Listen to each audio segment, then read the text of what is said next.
confusion. I didn't understand why we're doing this. What's going to benefit me? How my electrical bill is going to fluctuate?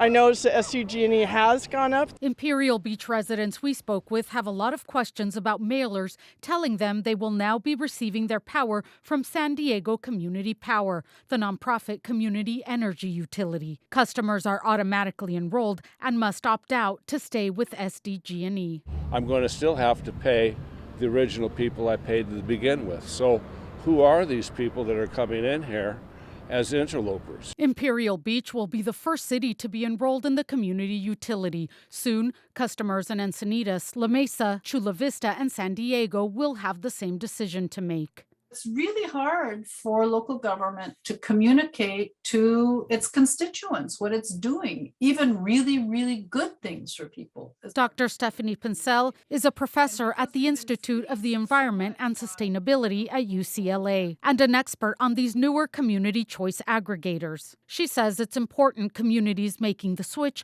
know what the community utility is and their motivation. The impetus for creating these they're called Clean Power Alliances across the state, has been to offer more opportunity for customers to purchase electricity that is generated by renewables than the investor-owned utilities have done in the past.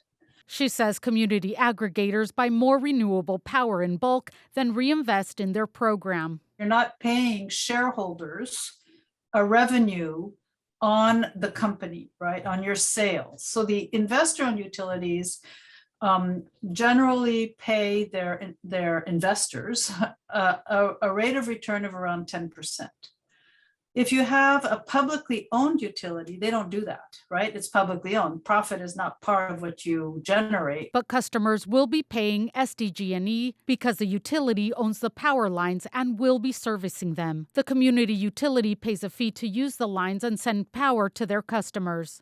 For most customers, they won't notice much change at all, if anything, except maybe a little bit of a savings on their bill. CODY HOOVEN, the chief operating officer of San Diego Community Power, says customers will see more of their power coming from renewable sources at a savings of about 1 to 2%. They can also choose to opt up, that is, pay a little more for more green energy. The typical resident's a couple dollars more a month and you could be 100% renewable electricity.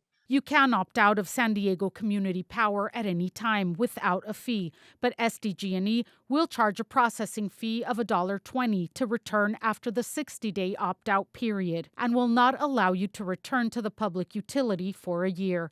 Kitty Alvarado, KPBS News.